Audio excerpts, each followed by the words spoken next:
السلام علیکم ورحمۃ اللہ وبرکاتہ۔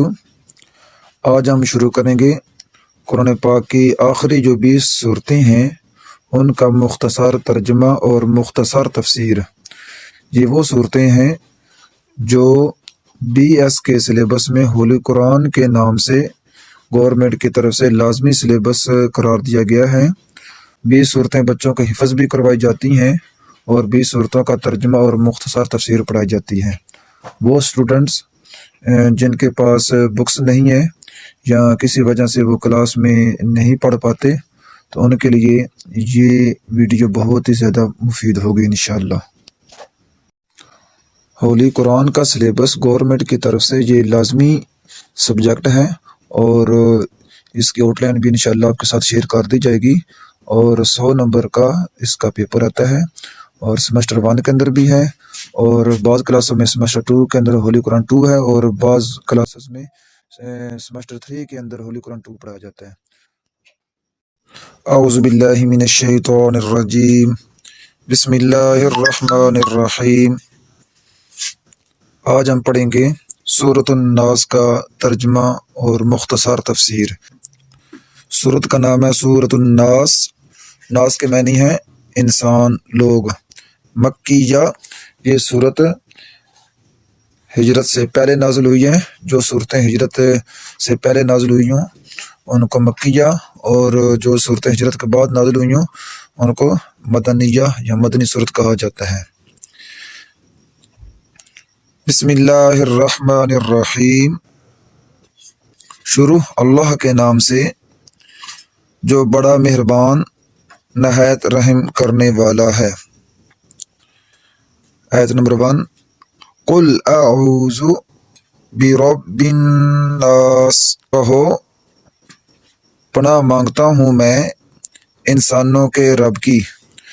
تو اس صورت میں اللہ تعالیٰ اپنے پیغمبر حضرت محمد مصطفیٰ صلی اللہ علیہ وسلم کو حکم دے رہے ہیں کہ آپ یہ دعا کیا کریں کہ میں انسانوں کے رب کی حفاظت میں آتا ہوں، انسانوں کے رب کی پناہ میں آتا ہوں۔ مالک الناس، انسانوں کے بادشاہ کی، یعنی میں اس رب کی حفاظت میں آتا ہوں جو تمام انسانوں کا بادشاہ ہے، جو خالق حقیقی ہے، بادشاہ حقیقی ہے۔ الہ الناس، انسانوں کے معبود کی، یعنی اس رب کی میں حفاظت میں آتا ہوں جو تمام انسانوں کا معبود ہے۔ من شر الوسواس الخناس، شر سے، وسوسہ ڈالنے والے کے جو بار بار پلٹ کر آتا ہے، یعنی اس شیطان کے شر سے میں پناہ مانگتا ہوں جو بار بار پلٹ کر وسوسے ڈالتا ہے اور حملے کرتا ہے۔ تو نبی علیہ الصلوۃ والسلام نے ایک دفعہ ارشاد فرمایا کہ ہر انسان کے ساتھ ایک شیطان ہوتا ہے۔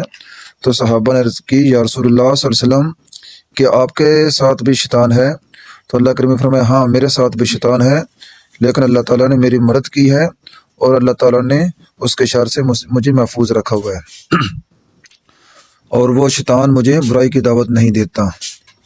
الذی یوسوس فی صدور الناس، جو وسوسہ ڈالتا ہے انسانوں کے دلوں میں، یعنی کہ شیطان انسان کی رگوں میں ایسے بستا ہے جیسے خون گردش کرتا ہے۔ ایک مرتبہ نبی صلی اللہ علیہ وسلم اعتکاف بیٹھے ہوئے تھے تو آپ کی زوجہ حضرت صفیہ رضی اللہ تعالی عنہا آپ کے پاس تشریف لائیں کسی ضروری کام کی وجہ سے۔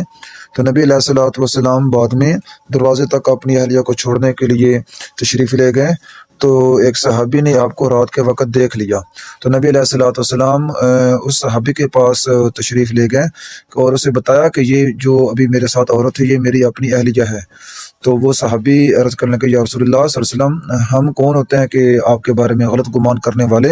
تو اللہ کے نبی نے ارشاد فرمایا کہ شیطان انسان کے دلوں میں ایسے وسوسے ڈالتا ہے، برے برے خیالات پیدا کرتا ہے، ایسے انسان کے خون کے اندر، جسم کے اندر ایسے گردش کر رہا ہوتا ہے جیسے انسان کے جسم میں خون گردش کرتا ہے۔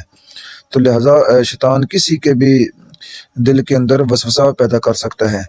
آگے فرمایا من الجنۃ والناس، وہ جنوں میں سے ہو خواہ انسانوں میں سے ہو۔ تو شیطان انسانوں میں سے بھی ہو سکتا ہے، اصل شیطان تو وہی ہے جو جنات کی نسل میں سے ہے، لیکن بعض انسان بھی شیطانی صفت کے ہوتے ہیں اور شیطانی افعال کی تبلیغ کر رہے ہوتے ہیں اور دعوت دے رہے ہوتے ہیں، تو یہ بعض جنات شیطان کے علاوہ بھی جنات ہیں جو شیطان کے پیروکار ہیں۔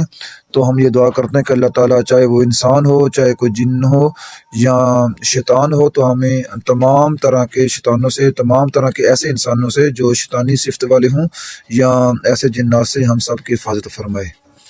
تو میں نے بہت ہی مختصر تشریح کی ہے، ویسے اس کی تفسیر اور تشریح تو بہت زیادہ مفصل ہے، تفسیروں کے اندر بہت ہی زیادہ لکھا ہوا ہے، لیکن وقت بہت کم ہے، اس وجہ سے صرف اور صرف مختصر اور ضروری جو باتیں تھی وہ میں نے عرض کی ہیں، زیادہ فوکس میں نے ترجمے کی طرف کیا ہے۔ صدق اللہ العظیم۔